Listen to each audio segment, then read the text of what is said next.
Good evening, ladies and gents, and welcome to another Q8 pilot stream. It is 2100 hours local time, 1800 Zulu, and today we are taking this MD-11 freighter from San Francisco to Ontario International Airport in the state of California. This is probably one of the most underrated aircraft in X-Plane, though it is a high fidelity rendition of the MD-11 with beautiful visuals and in-depth system simulation. Before we delve any further into our stream this evening, I want to welcome all of you guys to this live stream. And we have with us today Morgus One. Welcome aboard. Drishal, hello Drishal. Really enjoyed your preview flight of the Duchess 76. It was pretty cool. Tugel Maktivish, welcome aboard, my friend. Glad to have you here. Chris Strobel, welcome aboard.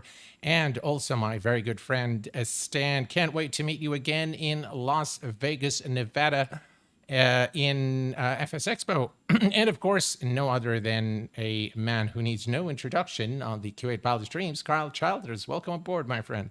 Glad to have you here. And ladies and gents, we have also today with us Dav Cat and Perfect Combination. And we have Dana El Abdullah, my daughter. Hi, Dana. How are you doing, sweetheart? Glad that you made it to the stream. Bob Fisk, hello. UVP Digital, welcome aboard. Michael Allen, welcome. And we have also Darius. Welcome aboard, guys. Glad to have you here this evening. The MD-11 by Rotate is an aircraft that went under a lot of scrutiny when it was first released for X-Plane 11, I believe. The aircraft had a lot of issues, and the first two streamers who streamed the aircraft at the time were actually myself and Captain Canada. And we both struggled during our first stream of the MD-11. But Rotate is a very tenacious development team, and they have really gone above and beyond to update both their Rotate aircraft, the MD-80 and the MD-11, to a state where I believe the aircraft is considered to be a very high fidelity representation of the real world aircraft with in-depth system simulation. And the soundset we're using today is the Mango Studio soundset, which I think is really something that brings this aircraft a notch up in terms of the immersion and the fidelity. We are going to be flying this beautiful Panda Express FedEx livery today. It is my absolute favorite livery. Just so it happens to the fact that I like pandas is why I like this livery a lot. I think it's a very nice looking animal. We are going to be flying today from San Francisco, and we're going to be cruising at 35,000 feet. And let's take a quick look at the at our briefing for the flight today. So very quickly here, if we go to Navigraph, we can see that we're departing San Francisco, where the weather condition is VFR. Very nice weather conditions today through the Stick 5 departure through the Cakes transition. We are heading to Ontario International. We're going to be arriving today into the Ziggy 7 through the EHF transition, runway 26 left. And of course, we're going to be performing an ILS approach. There is a beta version of Active Sky, which we will be using today for real weather generation in the sim. There is a beta update that has ground snow control as well as additional weather depiction mode capabilities. The version is a bit... It caused a little bit of stutters in the train. It's still in beta, so I chose not to use the latest beta in Active Sky in this live stream. Also, a quick caveat for those of you who are, like to stay up to date with NVIDIA drivers. The latest NVIDIA driver, 551.23, causes stuttering on my PC for X-Plane. So I rolled back to 546, and that is the driver we're using today for this live stream. Okay, let's hop into the cockpit. And the MD-11 has a very unique cockpit. It's got a very unique setup because it's a 3-engine aircraft. So things are a little different, though there's a lot of resemblance to the Airbus. It's kind of a hybrid between Airbus and Boeing in the way you operate it. But I think Rotate has done a very good job modeling the aircraft and really bringing the system simulation to, a very good depth. The level of depth of system simulation is very well, especially the fuel and the hydraulic system. I think they spend a lot of time to really simulate the aircraft. Visually, I think it looks really, really good. So no complaints in the visuals departments, though I feel that the cockpit is a bit too dark, but that is something to do with X-Plane. It's got to do with the amount of light that is allowed into the aircraft. So the bigger the windows and the more light comes into the cockpit, the darker it's going to look because of this adaptive vision that they're using. Something to that effect. Flight for Fun, welcome aboard, my friend. Glad to have you here. Oh, we have with us also Tamara Mohammed. Hello, Tamara. Very nice to have you here with us during this flight. I think this is the first time that you're here with us tomorrow. I hope you are well, and I hope that you enjoy the stream, enjoy the flight with us this evening. We're going to be hauling some cargo from San Francisco down to Ontario. All right. First thing first, guys, we are going to come here to the electronic flight bag, which is a very nice addition by Rotate. So this is something they introduced recently, and excuse me, I prefer this over the previous where they had, if you recall, they had a little box here, and you click it to set up the aircraft. So I do like this. It's got, the different settings here. You can change the metric units, the temperature, the weight and balance to set the aircraft payload and fuel, the ground operations where you can request ground services and manipulate the aircraft doors. Failure system is there. I really, really like how they've done this now. It's a lot better than the previous versions, and I do like this failure system here. We can, if you guys like, simulate an engine failure. Perhaps as we near our destination, it's got all hosts of failures, and you can fix them here. Then you've got the manual of the aircraft that you can hear. It takes you to the manuals in the X-Plane installation folder. You've got full integration with Navigraph charts. The maps, you've got a working map, and then here, this is where you can search for your airport charts. Then you've got the route wizard as well. So if you are not using SimBrief, you can simply enter the departure and arrival airports, and it will automatically chart a flight route for you. Then from the data here, obviously this is where you connect to your Navigraph or ChartFox account. Very nice to have both integrations. ChartFox is used primarily by those who fly on the VATSIM network. And of course, you've got here your scratch pad or notes where you can put any notes about your flight or maybe instructions from ATC that you don't want to forget. You can use all of that there.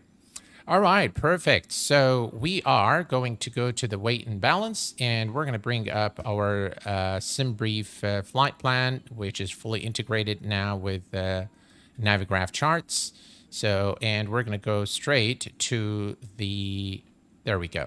So we're going to go down here to the payload. Obviously, we don't have any passengers on this cargo flight, but nonetheless, we'll pick up the payload, which is 157.8. So that's 157,800. All righty. And then for the block fuel, the block fuel is 42,100. So 42,100. And we entered that. Not that much fuel for the flight today. Taxi fuel, we are at the FedEx terminal at San Francisco, and it's quite away from our departure runway, which is 01 left today. So we are going to add maybe a couple of £1,000 in terms of the fuel there. And that is pretty much, you know what? I'm going to add just a little bit more fuel. I'm going to go to 45,000. No, that's not it. Come on. 45,000. There we go. All right. Everything still looks good. And the trip fuel today is going to be 15,107. Okay, so 15,107. And there we go. And all you need to do now is apply the load configuration to the aircraft and FMS. And now you have everything set, ready to go. By the way, Rotate has also provided an extended control option. So here, if you click here, it will actually, you can add a lot more to the aircraft, but we're just going to use the simple control. Obviously, it's reset the payload. So we're just going to, I just wanted really to show you that.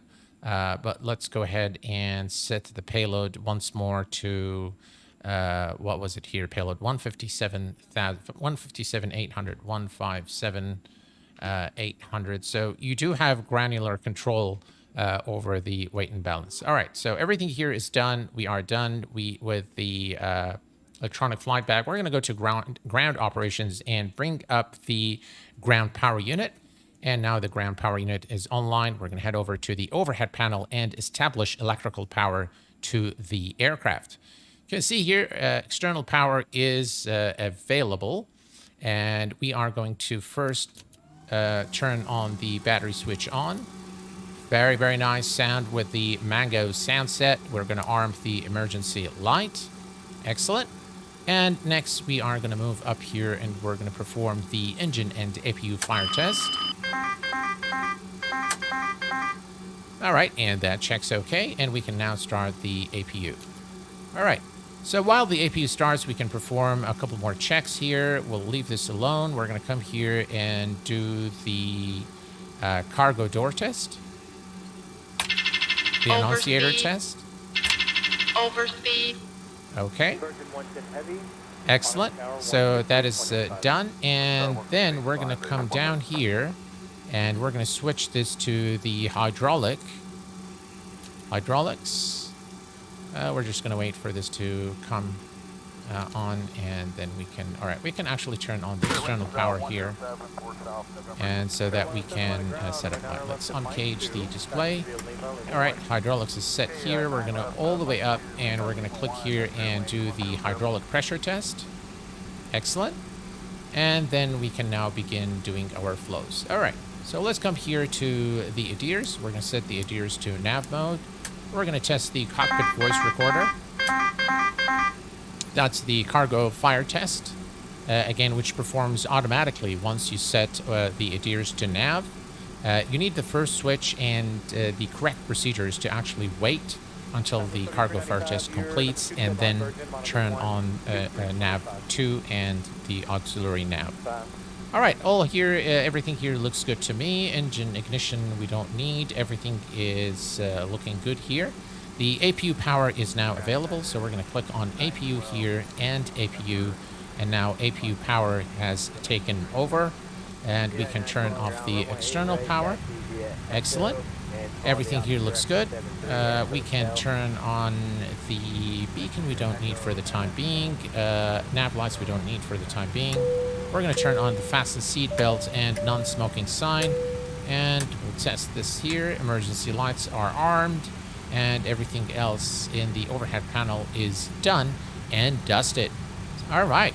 Well, let's cancel the master caution. And now we can go to the FMC. You can see that the hydraulic test is still going on here. And so very, very accurate and detailed simulation of the aircraft systems.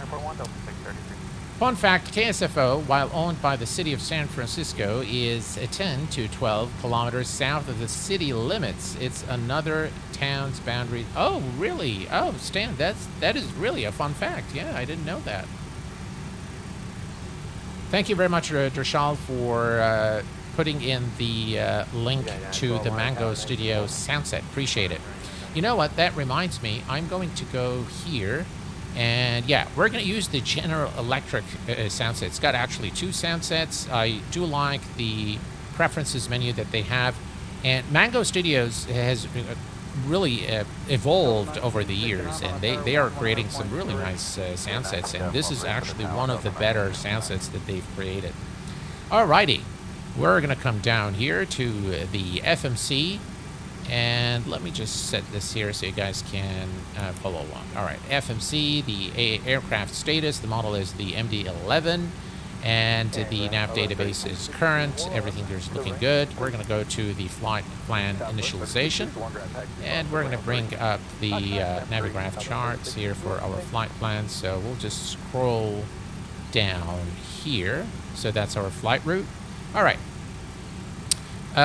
The route today is Kilo Sierra Foxtrot Oscar 2 Kilo Oscar November Tango, and today the departure airport is San Francisco is that of Short Final Designs, and the arrival is Vertical Sims Ontario.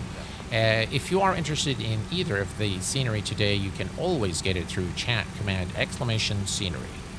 All right, the alternate route today is going to be, let's see, alternate is KLAX, which is the Los Angeles International Airport. All right, KLAX. Ah, sorry, goes on the other side. There we go, KLAX. And the flight number today is FedEx. American 2085, 5 south with Romeo. American 2085 FedEx 2574, my favorite number. And the cruise altitude is 35,000 feet, 350. And the cost index for the flight is 27. And then we can go to initialize IRS. Excellent. We'll go to the next page here, and we have the taxi 2000, block fuel is 45, all the information here looks good. We're going to click here to set that, and then takeoff center of gravity is 28.3, alternate time 30 minutes, everything here looks good. Okay, perfect. And page 3, we have just the gross weights and freeze temperature and all that good stuff. Perfect. All right, we can go now to the departure. We're going to go to the flight plan, and we're going to select the SID, which is going to be the, let's see, S6. Where is it? That's the one. The Stick 5 departure out of San Francisco 01 left is our departure runway, and we're going to insert that very Airbus-like McDo, and then we're going to go to, so the KX is the last one, so I'm not sure why it's not listed there. Okay, ports, showing port, so why is it showing port? It should be KX, right? Stick 5.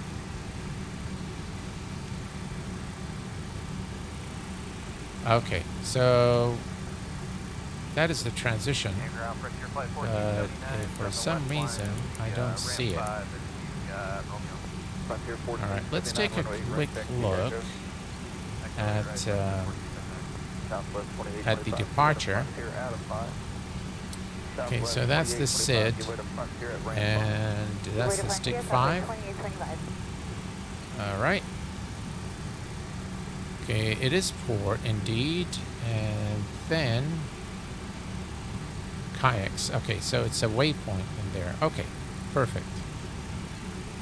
Always a good idea to consult your charts, and for this reason, I think Navigraph comes in very, very handy when you are planning or programming the MCDU. Okay, so we can add KX, KAYEX, and add that there. Excellent.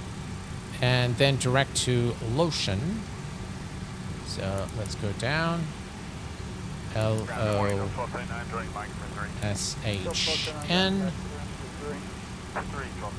Excellent. Direct to Echo Hotel Foxtrot.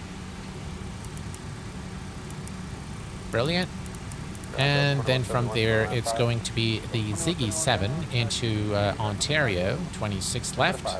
So we're going to select Ontario, select the star, and the star is going to be the Ziggy 7. That's the one, through the Echo Hotel Foxtrot transition.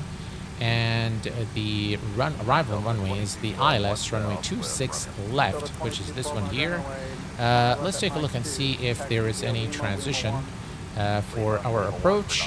So we're going to come down here to Ontario and select the approach 26 left and bring it up here. Let me change this to satellite because I just happen to like it. And it looks like it's the PETUS transition. So it is going to be this one here. And that is it. We're going to say insert. Excellent. And we're just going to make sure now that there are no discontinuities, which there aren't. Everything looks good here and legible. Excellent. And here's the departure. It looks exactly like the Navigraph charts image that we've seen. Let's switch this quickly to plan.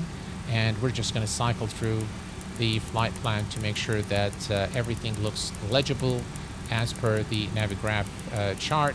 And that is indeed exactly what we saw in the Navigraph charts. Always a good idea to just kind of look over your plan to make sure that there aren't any discontinuities and there aren't any, anomalies in the actual flight plan. Very, very useful. Again, Navigraph is an excellent, excellent tool, which I highly recommend for anyone who is serious about flight simming.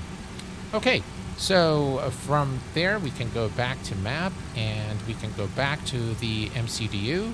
And now we can set up the takeoff. All right, so now we can set up our, actually, let me go to performance. Let me just double check one thing here. Okay. And then from the init page, we've entered everything here, so we're good. Our weight is good. All right, so let's go to takeoff now, takeoff performance data. And flex, we can flex to 56. Flaps, we're going to do flaps. We can do flaps 13, I think. 13 or 15 is perfectly fine. We're going to go with flaps 15 today. That gives us a stab trim of 5.5. The winds, slope and winds, so we can put 0 for the slope, and for the winds, if we go here to the conditions, we'll have about 3 knot wind. So we're just going to put 3 here. Well, all right, so 0 and 0. Okay, I think you need to say 0. And then 0, 0. No? All right. There we go. I think you need to put heading. So you put the slope up 0.0 and the heading, or the headwind. This is headwind. So we can maybe go and say HD 03. Will that work? No. All right, well, we'll just leave it. All right, outside temperature is 13 Celsius. So 13 Celsius is set, and now we have our V speeds. 134 V1, V rotate at 156, and V2 at 162. Perfect. So everything here is set, and we'll go back to flight plan. Everything here is set. And we'll just double check here. The current altimeter is 3023. So 3023. We're gonna come here. All right, now you can see it. 3023.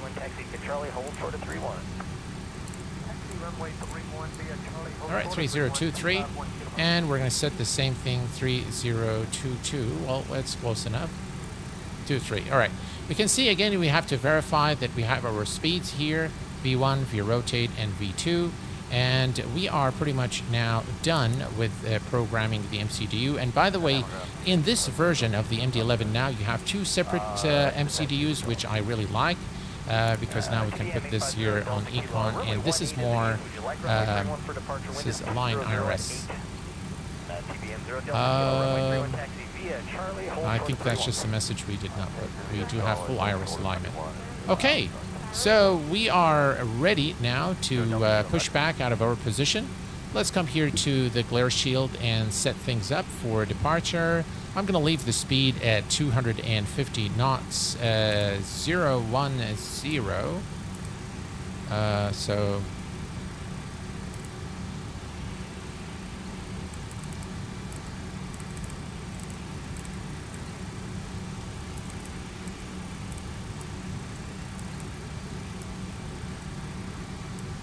all right, 010, and we're going to set our cruise altitude to 35,000 feet, which is our cruise altitude.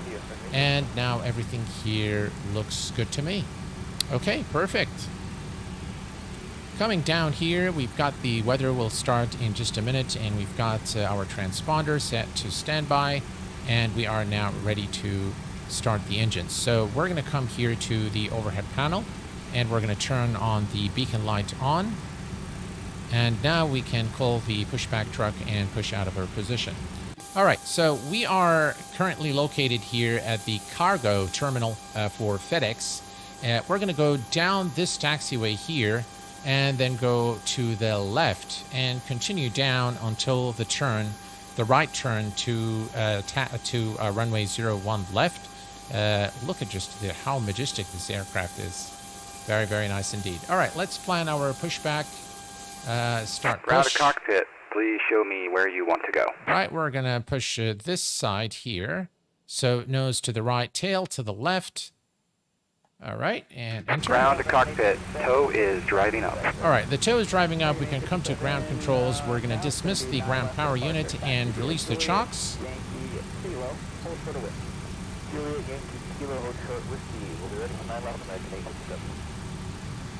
And of course, if you guys enjoying your time here, I would really appreciate you hitting that like button. Show some love.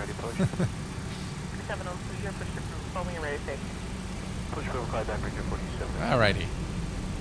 Pushback truck now is coming up here to connect to the aircraft. Very nice rendition of San Francisco here by Short Final Designs.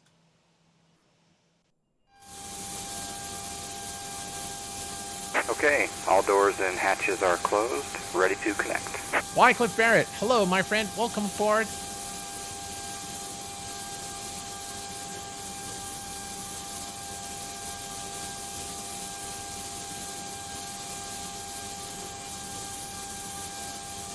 All right, here we go. Tug is connected.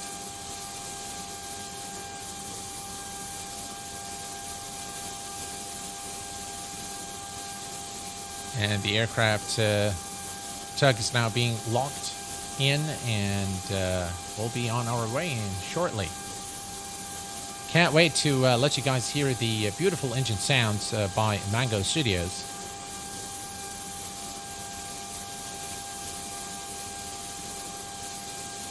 So connected and bypass pin inserted. Release parking brake. All right, and we can release the parking brake finally here. Parking brake released. And you may start engines. All right, and we're clear to start the engines. We're going to go here, select engine A, and we're going to start with the engine number 3. Light is illuminated. Engine is now spooling. As you can see, we do have the mark here, which indicates the time to introduce fuel into the engines. All right, there we go, about 12%, and there we go. Engine number 3 starting.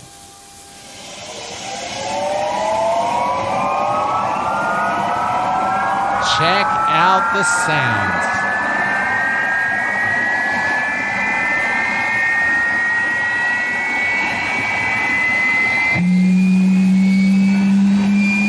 Hell yeah.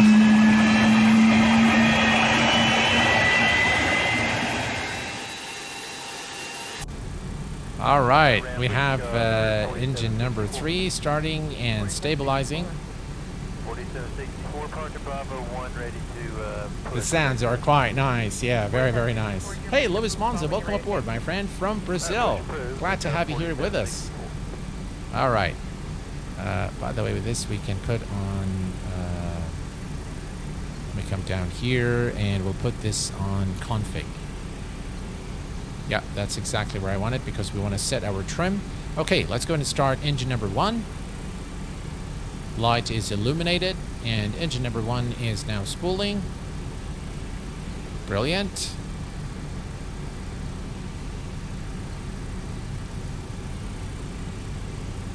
And 12%. Fuel is coming on.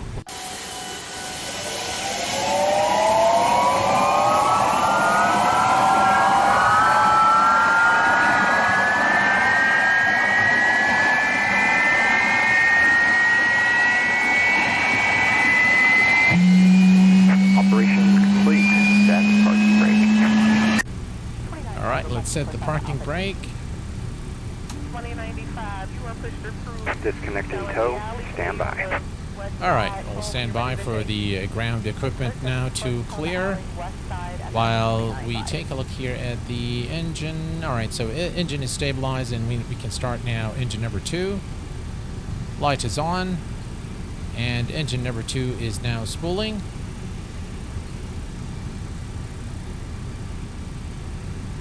Hello, Doobly-Doo. Welcome aboard. Hello, Hector. Welcome aboard. UVB Digital Signage Incorporated. Welcome aboard.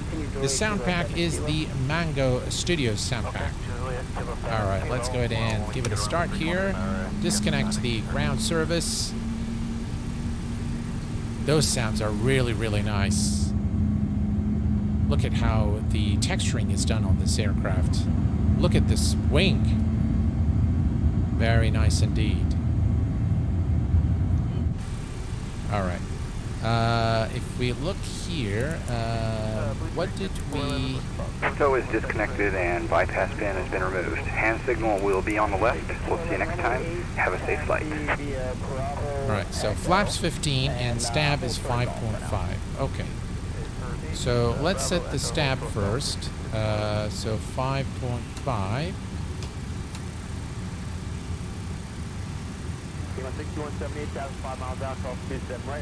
All right, trim is set 5.5, and we're going to set the flaps and the slats. So we're going to come down here and we're going to select flaps to 15, and we can now select the flaps. All righty. You can see this here. Again, you can see very nicely done. You can see the simulation. So now we have flaps 15, slats 15. As you can see here, so it's both selected and indicating, and we are now good. Excellent. Okay. Next thing is we want to arm the speed brake. Right, speed brake is armed. Excellent. Air manifest test fail. American 1311, we're waiting for a all right. Let's see. What is it complaining about? Cargo test we've done. There we go. That's on. We'll reset the fuel. Not sure what this is. Air manifold test fail.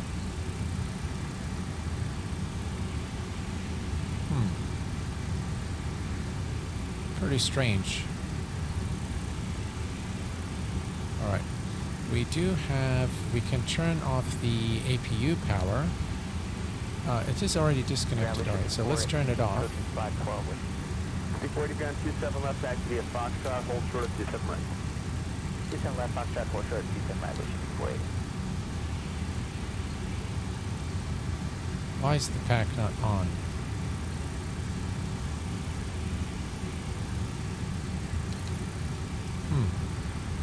All right, let's take a look at the electronic flight bag. And let's see, let's say fix all failures. I'm not sure if there is actually something. No, it says 4733 spot 8 whiskey reset. Very strange. 33 27 left, taxi November, hold short. CPU is off. 27 left November, short of 7 right, return 47. All right, PAX is okay. I still have this message here. I'm not sure why. Just clear it. Okay. Let's see here. If 1311, you are released. Turn left on a Sierra, hold short of Sierra 1 and towers on 18.5. there we go.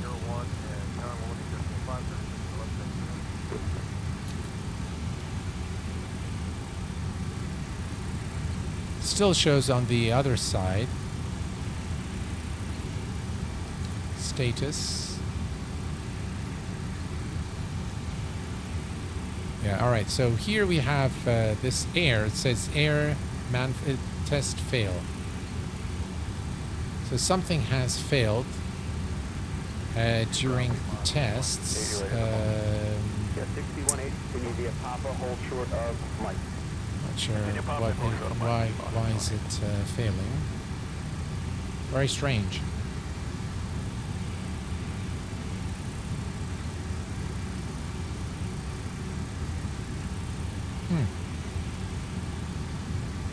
Yeah, we do have an issue with something. All right, let's do this. This one is in icon climb. Okay. Well, 2042, about 8 with. 2042, against 27 left, taxi November, hold short of 27 right. 27 left, November, short of 27 right, American, 2042.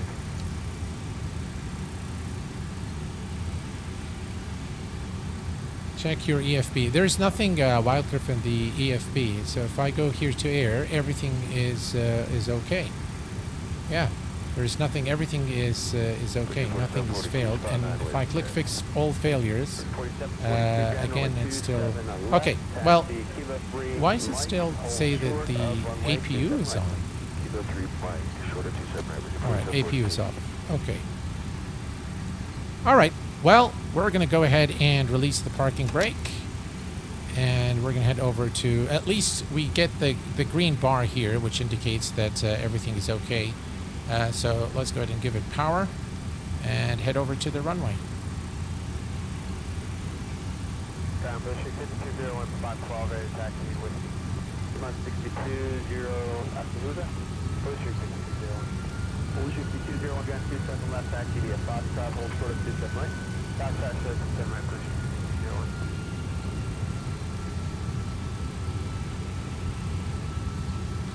62-0. So happens always on a stream. You know, you do a test flight in the aircraft and everything is fine. And then you know, on stream, it starts giving you these problems. All right.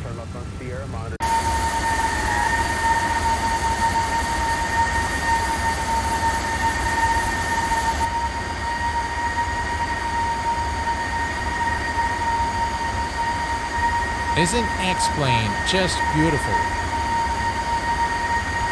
Those sounds are just amazing.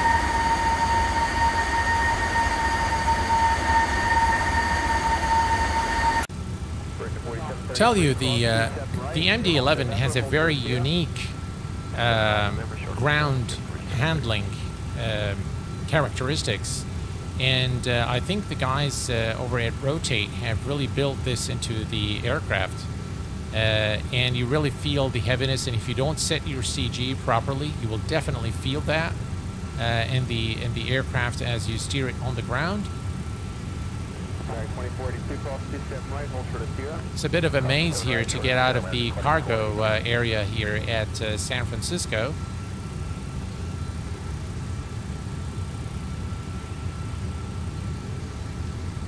Quite a heavy aircraft. The weather is quite nice this evening here in San Francisco. Well, morning in the sim. And I believe it's morning time now in the US. We are, I think, 10 hours ahead now. So we're going to go taxi all the way. So here's what we'll do. We're going to taxi all the way back here. And then we'll take the other, because the runway's right on the far end there.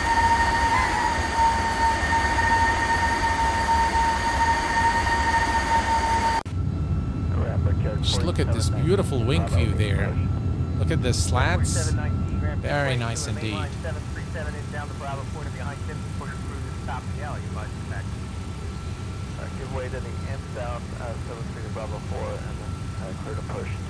Yeah, you are absolutely right there, Wycliffe. If you don't configure this aircraft correctly, it will just kill you.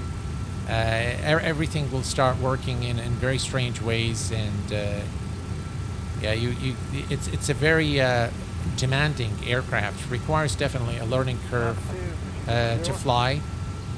The flight dynamics of this aircraft is very different from Boeing and from Airbus, especially on the approach and landing. It's quite different in the way that it handles. So it does require different handling techniques for takeoff and landing than what you're normally accustomed to with the Boeings and Airbuses of the world. But it doesn't take very long to master it. At least in the sim, doesn't take that long. My sim earlier, my Megaspec PC looked yeah. All right, so we're heading now to the other side of the airport, so that we can taxi to runway 01 left here at San Francisco. A unique landing gear configuration. Look at this engine, guys. American 2042, will do. Just a lovely, lovely aircraft.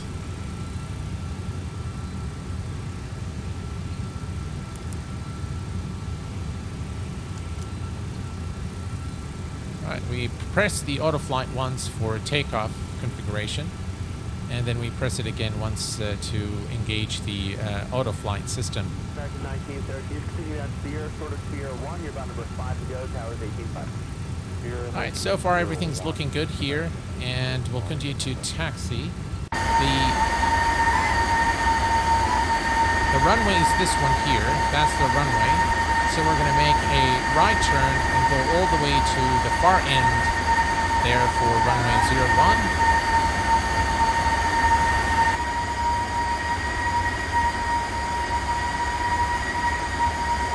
Check this out, guys. Very, very nice airport by Short Final Designs, or Mr. X. TFK Linux Gaming, welcome aboard, my friend.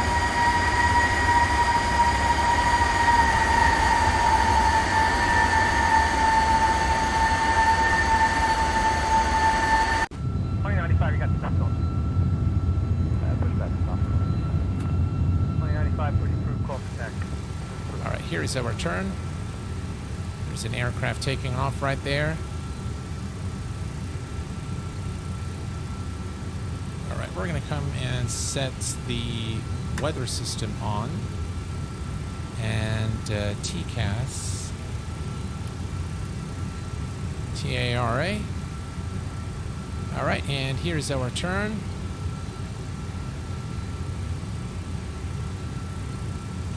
San Francisco International is a large airport, and I've landed many, many times back in the 90s at the airport. I haven't seen the airport since then, so that was the last time that I've been to San Francisco via the airport.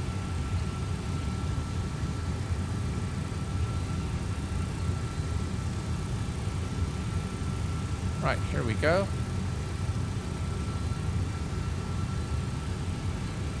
Was a bit of a long taxi today. Correct, morning breakdown 5621 in sequence, ready to taxi with whiskey. Alright, I'll play back in a minute. Looks like there's a Delta 757, it looks like, making a turn here to enter the runway. Is it a size 757? Looks that way, at least from a distance.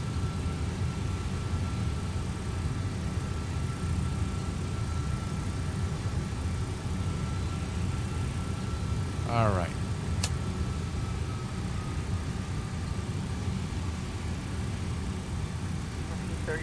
Push. I've got 2 pushing in the alley. Landing lights are on. Okay, hold the push, that'll work. Please here. And we're just going to follow the aircraft here for the departure. Mike 1. And that is 01 left. 3 I believe it is. Follow them on a steer, towers 18.5. Okay, we'll follow the bus on the right, Sierra, and then over to Palomar, 2014.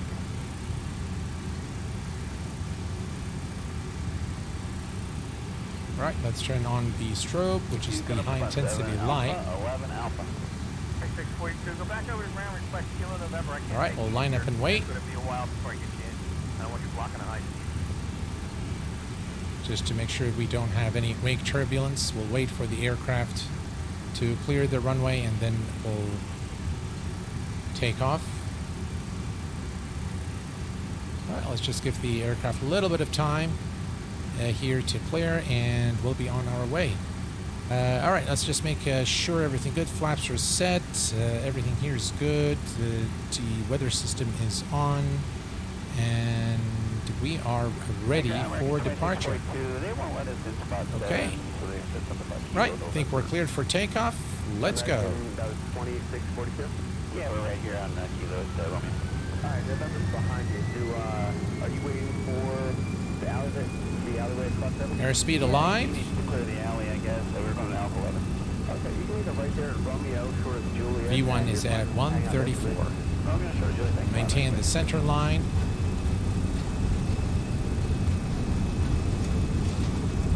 With a little bit of forward pressure on the yoke. 100 knots release the pressure on the yoke. We'll wait for our V rotate. V1.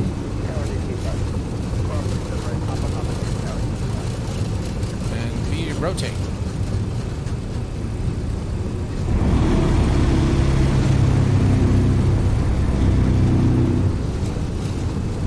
And positive rate of climb. Gears going up.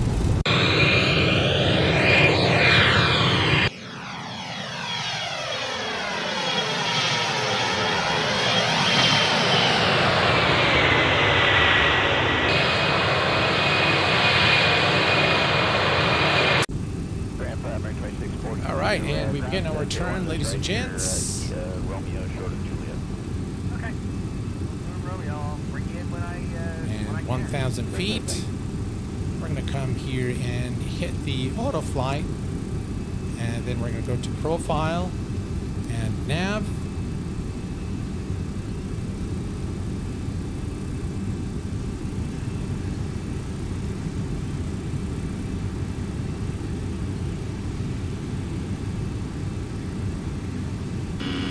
Stabilizer motion.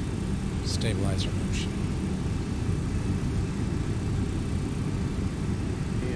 All right, if we go to the flight plan, we'll see that the speed is 172. So we'll keep the flaps for the time being. Look at that. Very beautiful departure here out of San Francisco.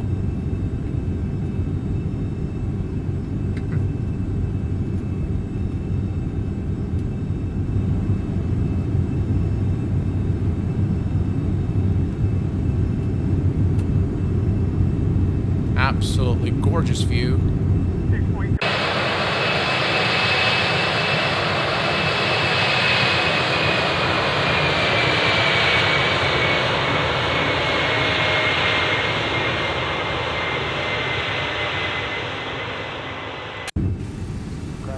All right, we can now begin retracting the flaps. I can see some traffic there.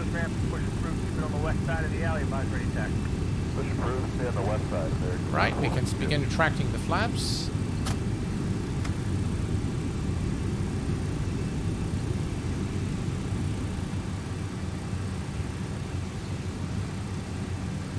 And there's 230. All right, so we can track the flaps and flaps up. Perfect. 4719, right turn, Juliet, Fox 2, ground. Increase the range a little bit here. Juliet, Fox 2, Stabilizer motion. Traffic. We can definitely note that the TCAS is working as it should. Traffic. It does look very heavy indeed, yes.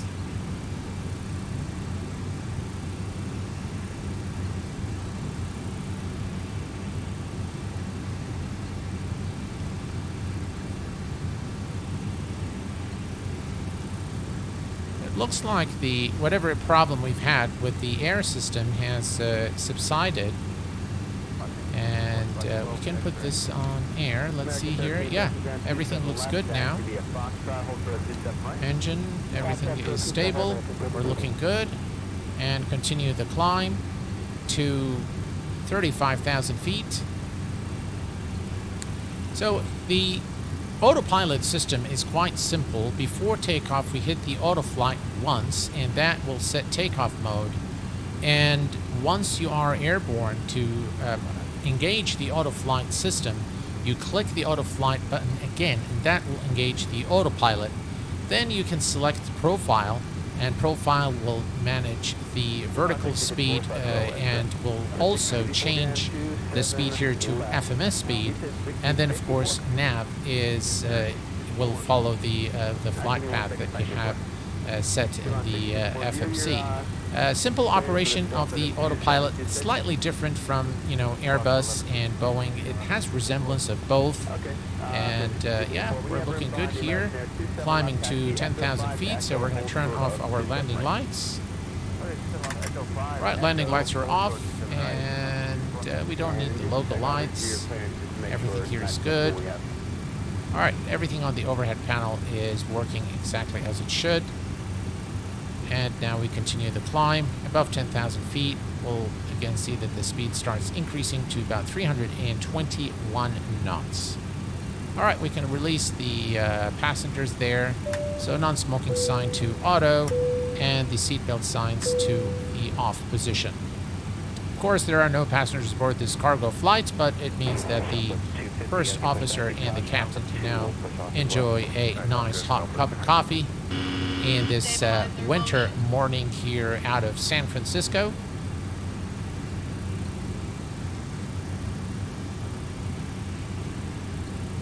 Hello there, Merrick. Welcome aboard. Glad to have you here with us this evening.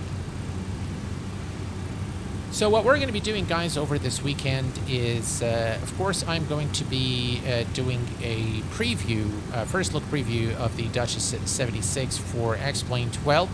I've decided that this is going to be a recorded video. Hopefully I can show you around the aircraft by Just Flight in collaboration with Fronda.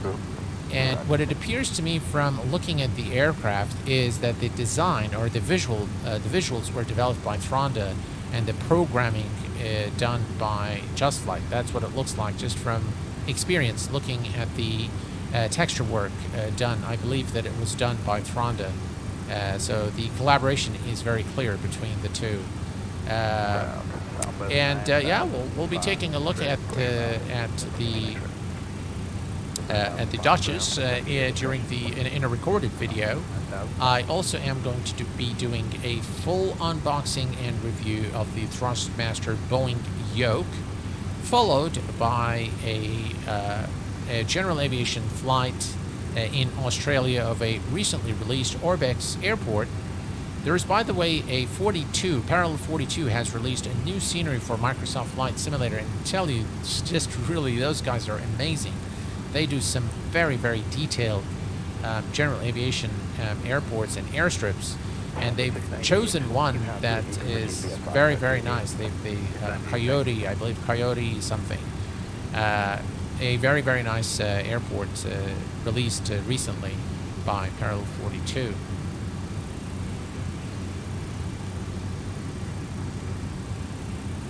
So the 698 will start engine up on the ground thing again. On the 698. All right, 17,000. So Barrow is set to. Right, here's Barrow. All right, Barrow set to standard 299.2, and let's take a look at the outside real quick as we climb to our cruise altitude.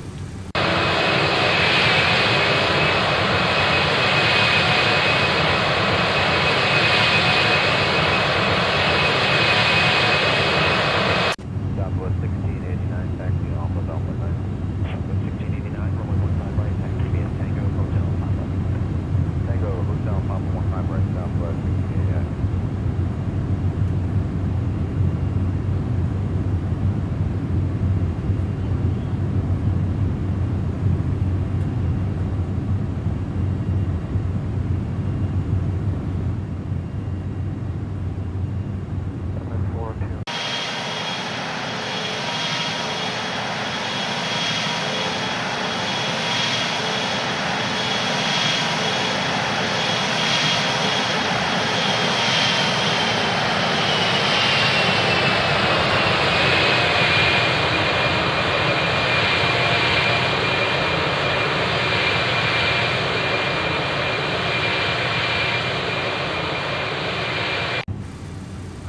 Very nice indeed. Lovely, just a lovely, lovely aircraft in a lovely sim. We'll get Papa and we're third question here. 835.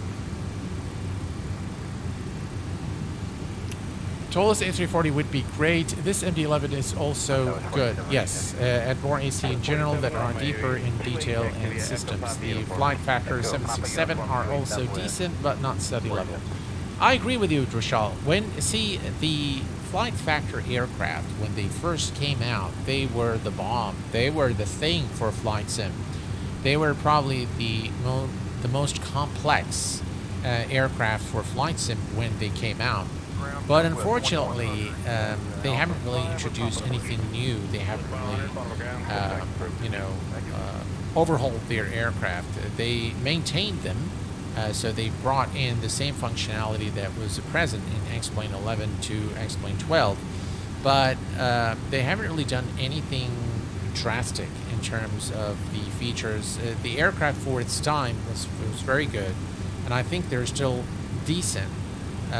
But I think many of the aircraft that we have today that released after the flight factor have really surpassed them both in terms of the quality and the system simulation.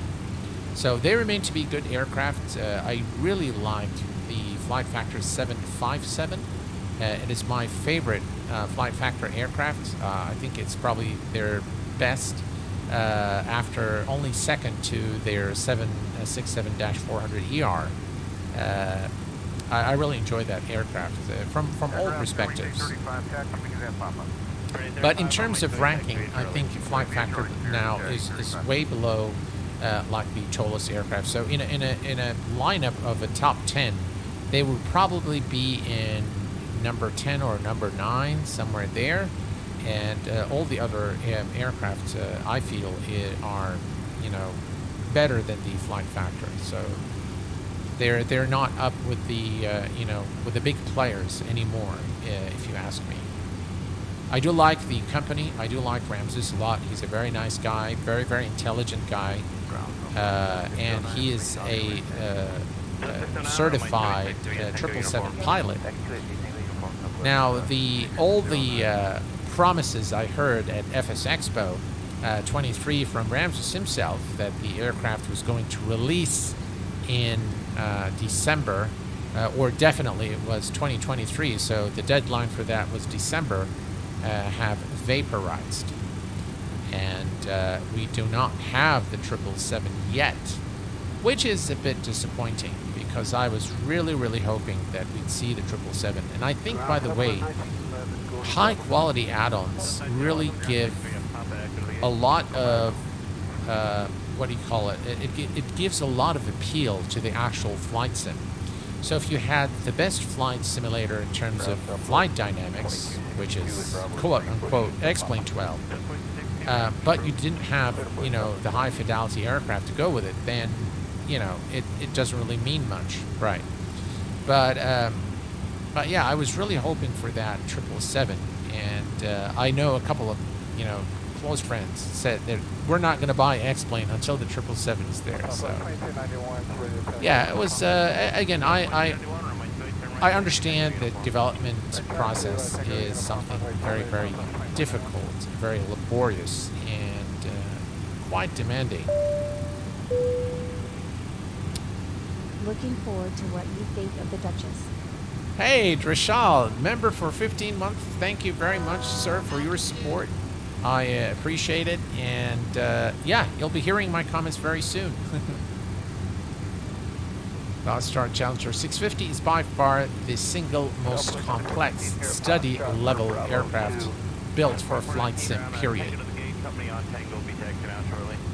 Yeah, I do hope that the 777 is going to make a big difference. All right, we are at our cruise altitude, and this is again a very short flight this evening to Ontario International. Frames aren't the problem. Nope. Love Concord. Welcome, my friend. Glad to have you here.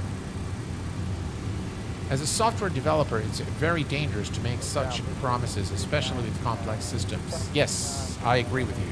And you know, Ramses, he really wanted to get this right, and for this very reason, he's invested in himself, and he went and actually got certified on the 777. So the Tolos A320neo was my first payware, and honestly, everything after that has been not as good. The Tolos is just excellent, excellent aircraft, but the only aircraft that, in my view, can call the single most complex is, without a doubt, is the Hot Start 650. That is the single most complex aircraft, without a doubt. You are absolutely most welcome, and thank you very much, TFK Linux Gaming, for your €22 super chat. You're most welcome, sir. All right. So if we look here at our flight plan, we are not too far from top of descent. If we look here, we are at about 108 nautical miles from top of descent. So what we'll do is we are going to go to the radios right here, and now it will automatically pick it up, but we can actually come here and we can select 111.35. So I'm gonna go 111.35, and then the approach course is 258 degrees. Okay, so 258 degrees. Now, when you enter this here, it will give you all of these different identifiers for the runway. So you're gonna make sure, you have to make sure that you get the right one, which is the ITWO, or India Tango Whiskey Oscar. And if you look here, it is the second one here. That's the one that we are after. So I'm going to select that, and then now we have the approach course and the ILS frequency selected. Thanks for all information. Again, you're most welcome. I hope the Hot Star TBM gets updated. I hope so too, Carl. I was actually about to do a top 10 video on the general aviation aircraft for X-Plane, and yeah, that aircraft is not there. You know, I was really stunned at how many purchases I made from the X-Plane org store over the years. All right, so there we go. Okay, so we've set this, and by the way, we can also let me see if we can go here. All right, so we're gonna go to the fix. Now I'm not sure what is the format. I think it's the same. So let's try to do the Airbus 26 left. No, that's not it. So we're gonna try. Let's see. All right, let's go to the flight plan, and we're gonna go to the very end. All right, maybe it's RW26 left. Let's see. RW26 left. Nope, doesn't like that either. So what we'll do is maybe we'll just put hang on.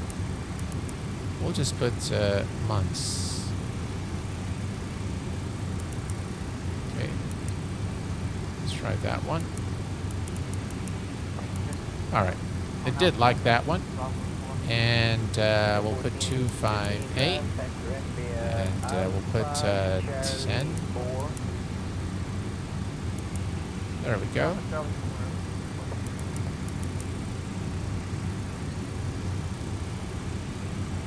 Not sure what exactly it did there.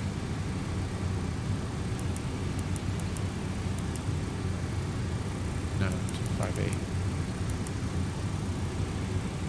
Very strange. Okay. All right, let's take a quick look here. All right, 77 nautical miles. Okay. Now, if we look at the charts, there is a restriction. So our initial altitude is going to be to 7,000 feet, and we'll maintain 7,000 until we pass through the mountain range over at Ontario. As soon as we make the turn towards the airport, that's when we'll descend to 3,500. Cavox Simulations. Hello, my friend. Welcome aboard. We have also JetKid 1230. Welcome. Hey Q8, can you please share your XB12 settings and your NVIDIA settings for AA, etc.? This traffic global by Just Flight is absolutely worth the price. Yes. Cavix Simulations, there will be a complete settings guide for X-Plane 12 coming up on the channel very, very soon. So in that video, I'm going to show you everything from all the changes that I've made to my PC for improved performance. I'm going to show you the NVIDIA control panel and how I've set things up there. The in-sim settings with an explanation of why I've set up things the way I have. So just stay tuned for that. It's coming very, very soon on the channel. All right, so 7,000 is set. We are approximately 64 nautical miles. And let's take another look here at the outside. I mean, this does not look bad.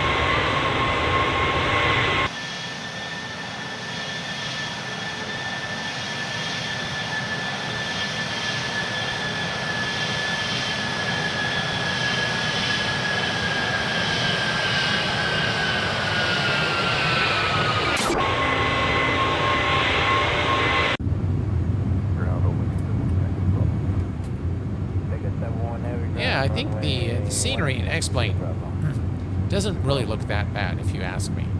I mean, I know they use what is referred to as the plausible world to interpret what the elevation would be, would look like, what the ground would look like, but actually this is quite resemblant of California, especially flying over from San Francisco down to Ontario. What you see here is obviously not as real life, but it is quite representative. So it's as in Laminar research terms, it is very plausible representation of what you'd see. So the patches there is definitely in line with what you'd expect to see.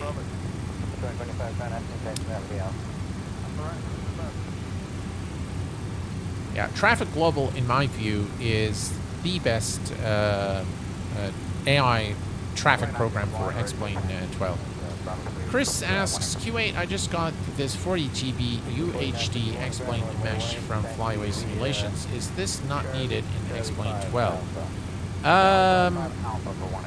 So the UHD mesh, Chris, what it does, it corrects all the incorrect elevations, because in X-Plane, what you'll see that by default, a lot of the mountains do not have the correct elevation or the right texturing. So they'll have, for example, you'll see a mountain like looking green, so the UHD mesh, first of all, one of the things it does is it does correct the elevation, which creates for a more realistic experience in the sim. Now, my recommendation is if you're using UHD coupled with auto ortho or orthophotos, that would be your best bet. I'm not sure if it actually if it works with auto ortho. Drashal is the expert here on auto ortho. He can let us know. But definitely those meshes do improve the experience in the sim, because they give you far more accurate elevation, and the overall look and feel of the terrain becomes more true to life than what X-Plane offers by default. Selim, is it Selim? Welcome aboard, my friend. What is your favorite plane? A320, B737, like that? Well, it depends on if you're talking about X-Plane.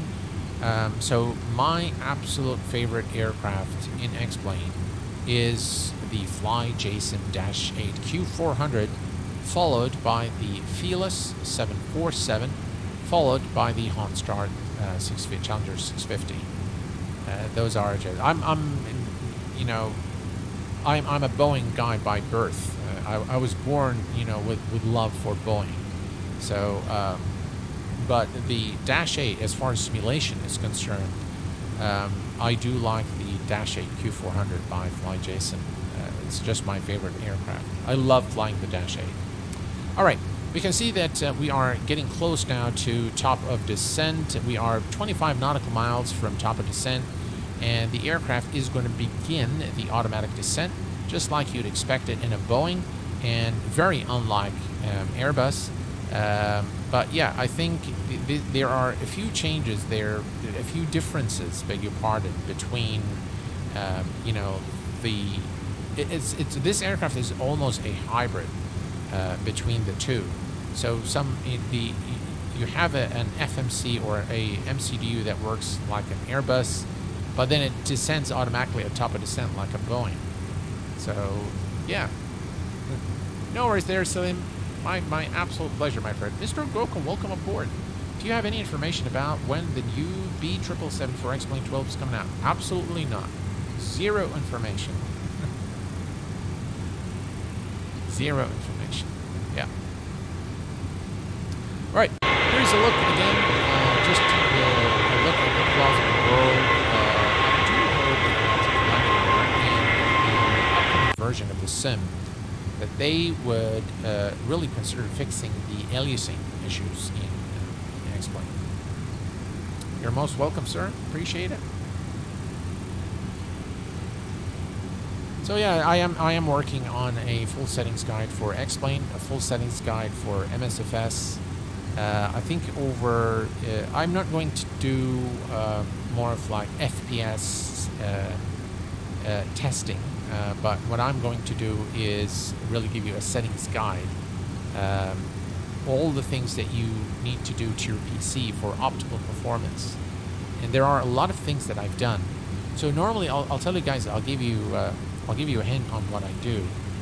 Normally, one of the things that is very, very important for the overall health of your system is to make sure that there are no errors happening that you don't know about. And in order, the best way to fix those errors is by going to the event viewer and looking at all these issues that your PC is having. And I can actually correlate some of the errors with like stuttering and things like that.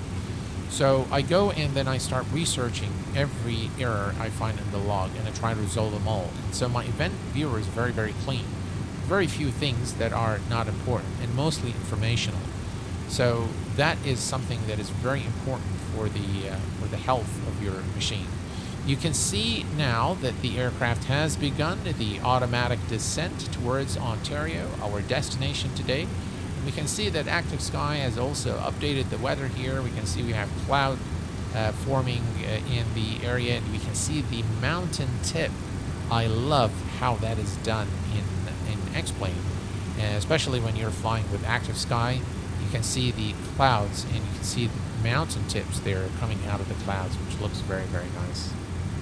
All right, so this area is a very, very mountainous area, Ontario. It's actually very close proximity to Los Angeles International, and that's why it's the alternate. But we have to be very careful about our altitude, our speed, as we begin the descent and the arrival into our destination airport this morning. All right, all is looking good here, and we can see here 3,000, but let me click here. Okay, so if we look here at our flight plan, you'll see that we have a few restrictions as we begin the descent and the arrival.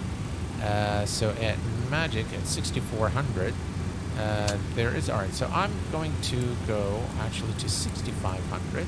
We'll leave it there for the time being, and we'll just continue the descent now. Through to, all right, I think we need to use some drag here, so let's do that. We need to bring our speed down. And here's a look at the outside with all the clouds as we arrive into Ontario.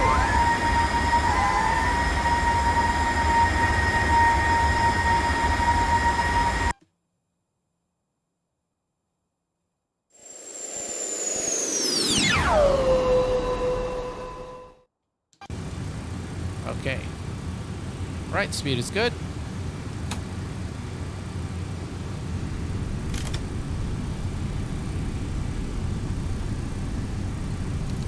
What happened? Engine 1 FADEC. What happened here?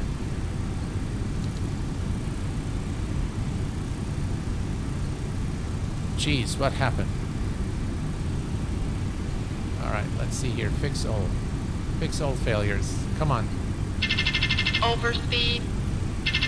Overspeed. I'm not sure exactly what happened there.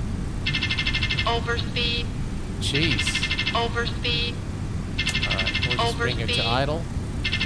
Overspeed. Overspeed. Overspeed. Overspeed. Overspeed. I'm not sure what happened. Is it what I've done with my throttle? Overspeed. Overspeed. Overspeed. Overspeed. It must have been. Alright, we'll go back to FMC speed. I'm not really sure what happened there.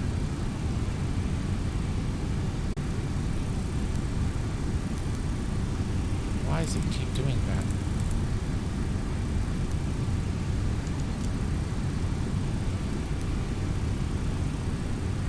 Alright, profile. You're right. I think Autoflight did turn off for some reason. Maybe I hit the yoke by accident. I'm not sure what happened there. But we're back on track. Okay, cool. How are you, AJ Ferrani? How have you been, my friend? Would you consider making a video on how you enter flight plans? Yeah, for sure. I've actually done quite a bit, but yeah, no worries. Which aircraft in particular? Is there any aircraft in particular that you want me to, or a specific, you know, avionics device?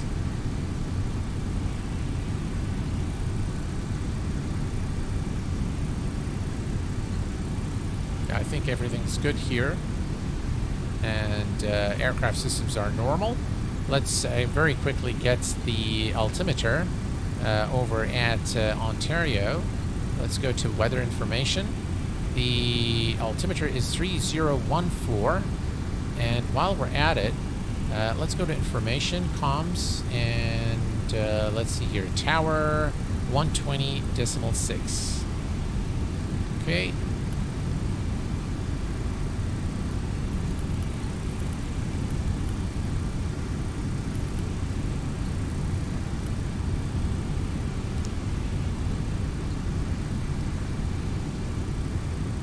Okay. 30, was it 3014? 3014, yep. Okay. 3014. We're getting down to 18,000. 3014 is set. And we'll come here and make sure it's set here as well. Yes. All good. And we continue the descent now through 18,000 for 3,500 feet.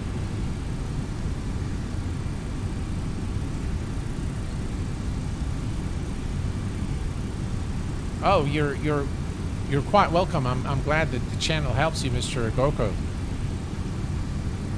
Say for now that the plane isn't descending and overspeeding. Loving the MD-11. The MD-11 is really very, very enjoyable aircraft and extremely fun to hand fly.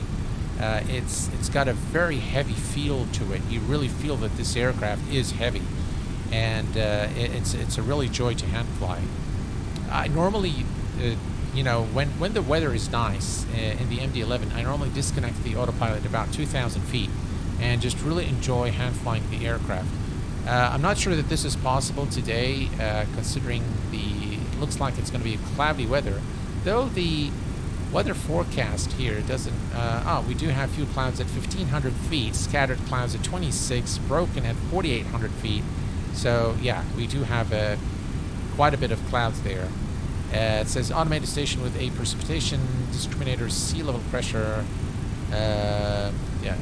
Looks like yeah, we do have some clouds there. So there's a cloud cover all the way down to 1,500 feet.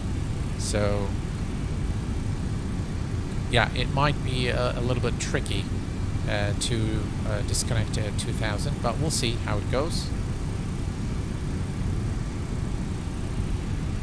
Omari Joseph, hello, my friend. Welcome aboard. Is it true that you are a pilot in real life? Huh. No. I work in the financial industry. No, I'm not a real-world pilot.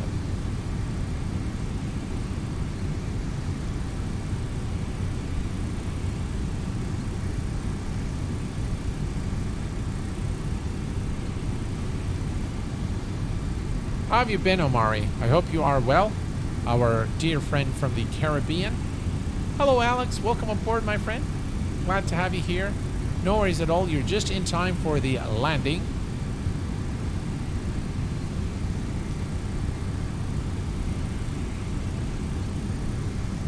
All right, 13,000, and we continue the descent towards Ontario. By the way, the airport that we're arriving at all right, so things are clearing up, and you can see the mountain range ahead of us, and for this reason, we want to maintain about 6,500 until we clear that area. I'm glad that the weather is better, but I'm not sure if it's the weather subsiding or if it's active sky updating the weather. But you can see the mountain range ahead of us to our right and in front.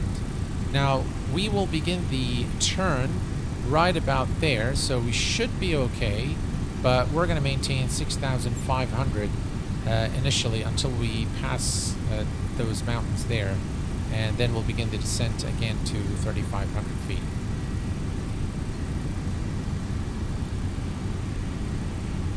Oh, I'm fine. Very busy working at the airport in the cargo section. Well, that's Omari. That's exactly where we took off from today, the cargo terminal for FedEx at San Francisco.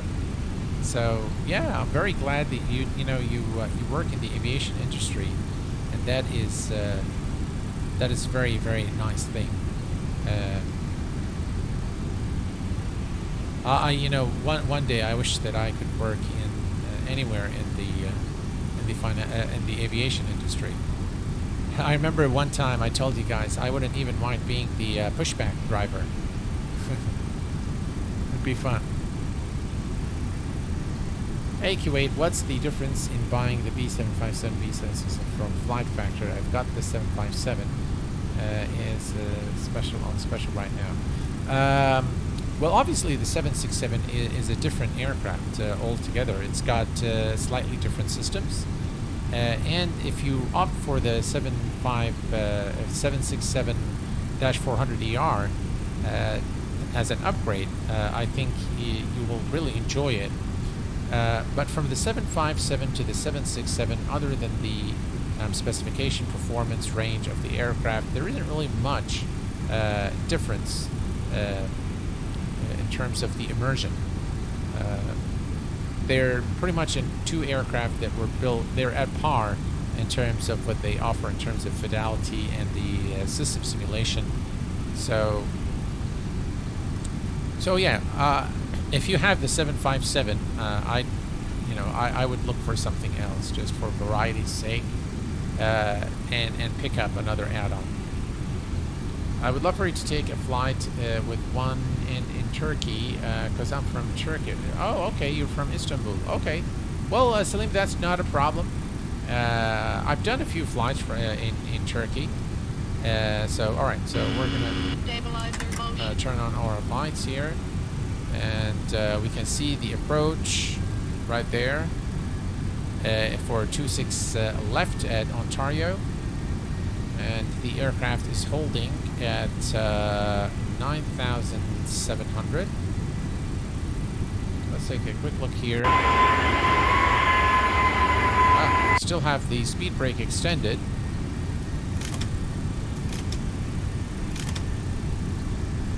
Okay, we're going to arm it. Okay, let's take a look here. And we can actually extend flaps. So we're going to go to flaps 15. There we go.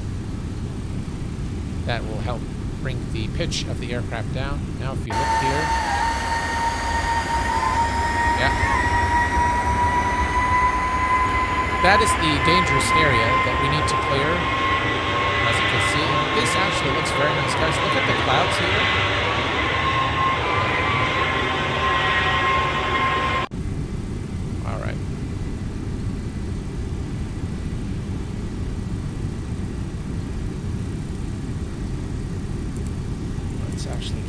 7.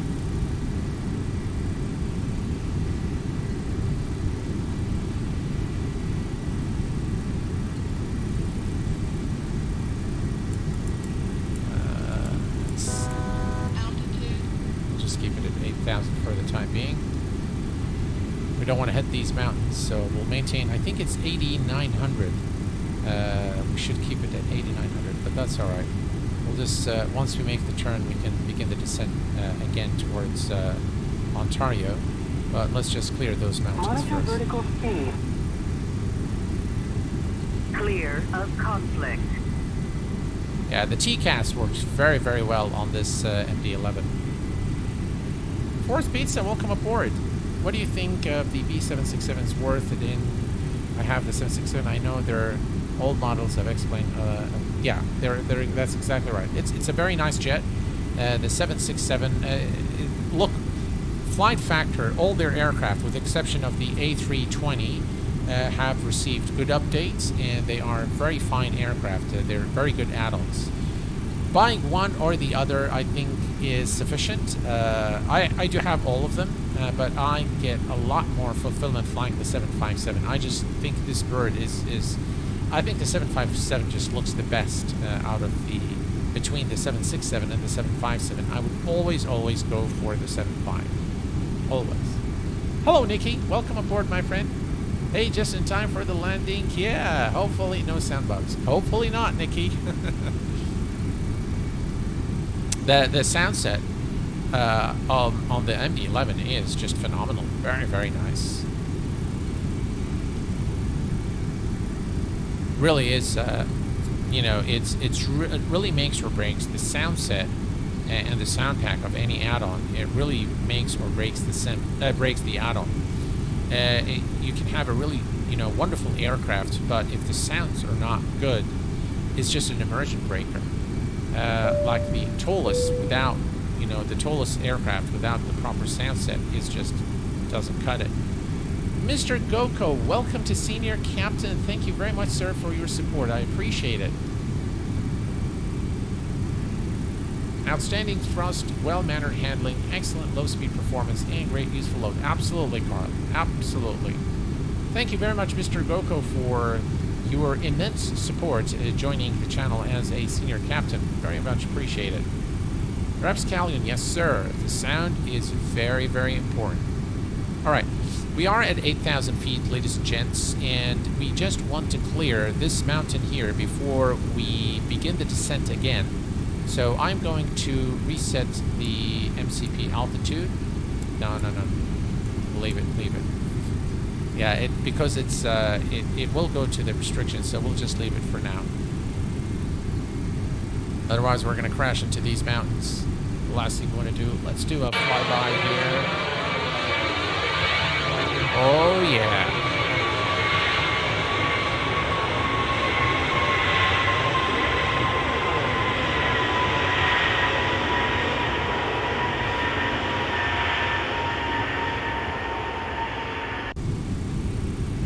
All right, we're definitely flying low.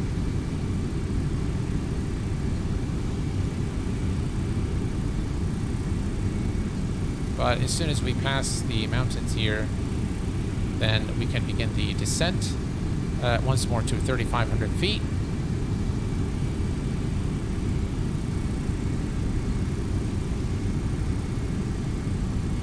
All right. If we come here to the takeoff. Okay, so here's the approach. We are going to do flaps 50. So the VAP is 153, VREF is 148. And everything is now set. Excellent. The speed brake is armed, and we can now begin the descent. Okay, so we're going to set this now to 3,500 feet.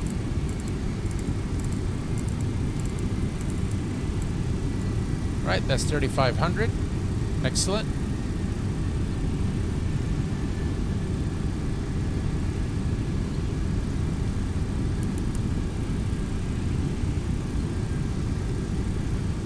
I'm very glad that the weather is not as bad as I thought it would be. MD-11F, best freighter. Such a beautiful plane. Oh, Alex, thank you very much for your support. 17 months of membership as senior captain. Thank you very much, Alex. I appreciate it, my friend.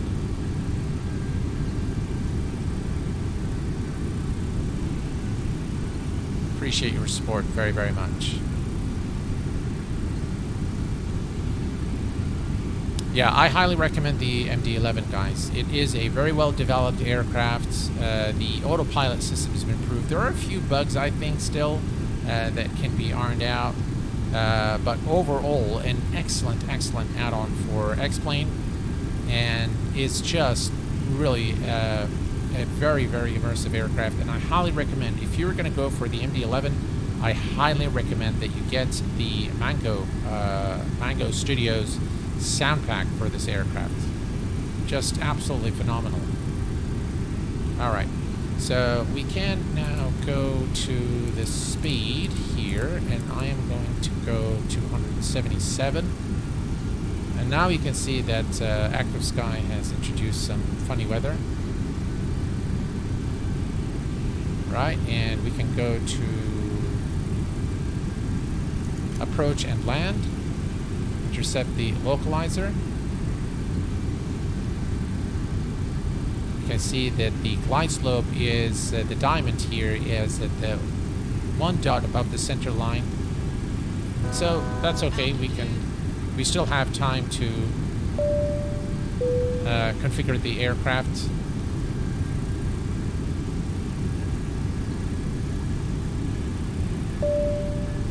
Right, we have now intercepted the localizer. Localizer is captured.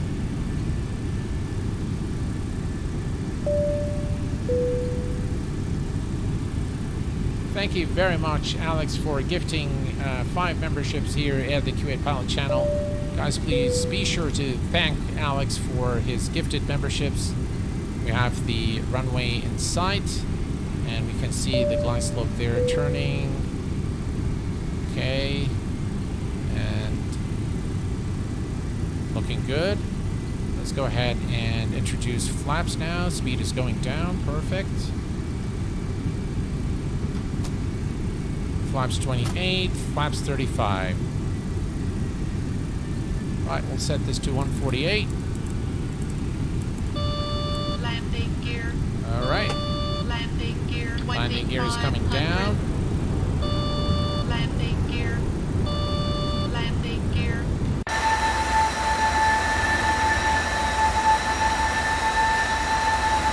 Gear. Landing gear. Landing gear. Landing gear. Right, set the flaps. All right, flaps is full. Stabilizer motion. Everything here is looking good.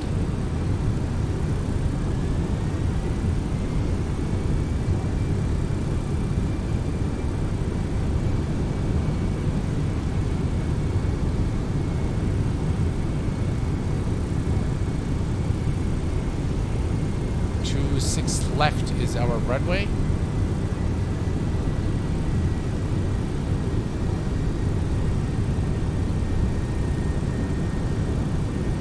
All right, and let's disconnect the auto throttle.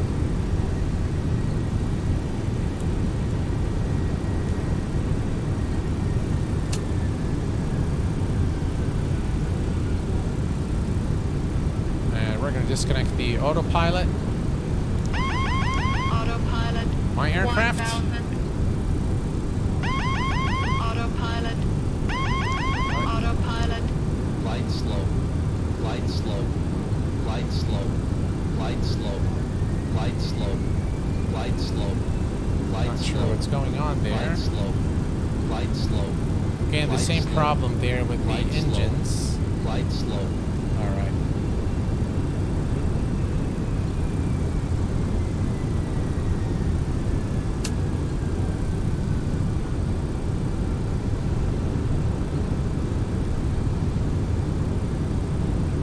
Sync rate, sync rate.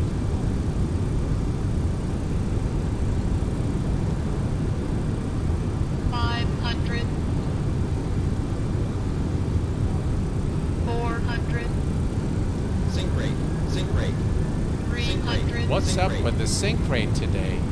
Glide slow. Glide 200. slow. That wasn't a very good approach and landing. 100. Sink rate. 50, Sink rate. 40, Sink, 30, sink rate. 20, Sink rate. 10. That wasn't very good, guys. Thing is, when I did the first test flight, I did just a buttery landing, and it was just everything went so well. I'm just not sure what happened with the throttle today. Oh well.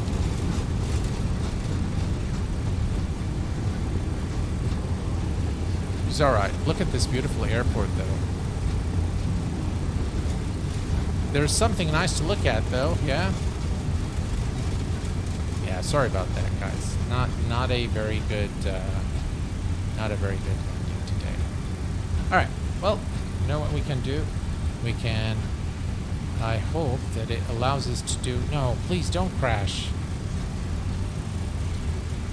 Oh, okay. Thank God. I thought for a minute there that it was going to crash the sim, but it was nice to us.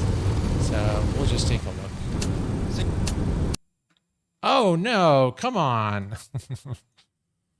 So it did crash in the end. Oh, darn. I wanted to see that. Average MD-11 landing, so it's okay.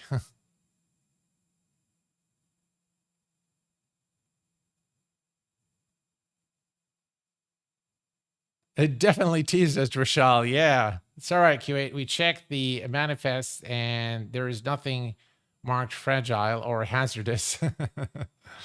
Well, thank you very much, guys. All right. Well, I do want to take a look at the airport. So let us go to Ontario, because this is actually an airport along with yeah, that's the FedEx terminal. That is an airport, guys, that I highly recommend for X-Plane. It's a very well developed airport. And Vertical Sim, what I've noticed with Vertical Sim is that all the airports that they've developed for X-Plane are phenomenal. Just really, they take their time to develop the scenery, and it just looks phenomenal. Really, very nice airports. Vertical Sim all around. Again, Alex, thank you very much for the gifted membership, and thank you for all the super chats today. Unfortunately, no, there isn't any way that you can recover from the replay CTD. Yeah, you cannot. It's a bummer, but you know, there is nothing that you can do about that. All right, so we're back here at Ontario, and we are at the FedEx terminal at Ontario. I do want to show you guys this airport, and it's actually one that I highly recommend for X-Plane 12. First, we're going to begin here by examining the cargo terminal for FedEx. This is the FedEx terminal here, and if you look at the airport, just generally speaking, at the layout of the airport, the ground texturing as well, all the buildings, that's the UPS terminal there. A very nice rendition of the airport altogether here, and this is the main terminal. Here, let me just zoom in a little bit. There we go. So very nice rendition of Ontario for X-Plane 12. They've got the parking area. They've got all the, you know, the ortho photos for the airport immediate vicinity here, and all the buildings that you expect to see, including the FedEx and UPS terminals. This, I believe, is the UPS terminal here. So this is normally where you'd find UPS aircraft. And of course, we've seen the FedEx terminal there. Overall, a very nice airport for X-Plane 12. Here is, again, a different view. Let me just use the C so I can, all right, let me just use Shift. There we go. And we can go sideways here and just look at the entire rendition of the airport. There are some clouds there. Let me just go a bit further. Let's see. Go a little bit down there so you guys can see it better. All right, I think that's a better look here at the airport. And there you are. This is Ontario by Vertical Sim for X-Plane 12. I think they've done a really good job with this airport. Very, very nice custom buildings. You can also see the hand-placed vegetation, the trees here. You can see this is all hand-placed. There are a few issues with the sceneries, such as the trees on the street. They're coming on the street. So yeah, some fixes are required, but overall a very nice scenery for X-Plane 12. Yeah, definitely worth the price and worth the time to just download this and install it, fly to and from the airport. Just really a very, very nice rendition of Ontario in the state of California here. Let me go back just a little bit. There we go. Right, so here you can see, again, the airport, the roads leading to the airport. I think they're done very, very well. I love the trees in X-Plane. Yeah, so here's a look on the, here, this is the entrance. So Terminal 4. The terminal itself is, again, very nicely done. Nice reflective materials there. Not sure if they've actually modeled the inside. No, they probably haven't. Yeah, no interior, but again, who cares, right? Overall, just really a very nice airport. Good rendition, really, of the airport for X-Plane 12. Well, folks, much more to come this weekend in terms of content here on the channel. I sure do hope that you've enjoyed this stream as much as I enjoy streaming it for you. Sorry for all the hiccups. We are going to revisit the MD-11 in another flight, but next time I'm going to let you guys pick the route to make things a little bit more interesting. Coming up on the channel in the next few days, a full preview, first look preview of the Duchess 76 by Just Flight and Fronda in collaboration with Fronda for X-Plane 12. A full review and unboxing of the Boeing yoke by Thrustmaster. We're also going to take be taking the A2A Comanche for a flight in Australia to showcase one of the recently released airports by ORBX for Microsoft Flight Simulator. And also during the week, you will be in for a treat with my complete settings guide for X-Plane 12. Until then, please take care of yourselves and each other, and I will see you all very soon. Thanks for tuning in, and bye-bye for now.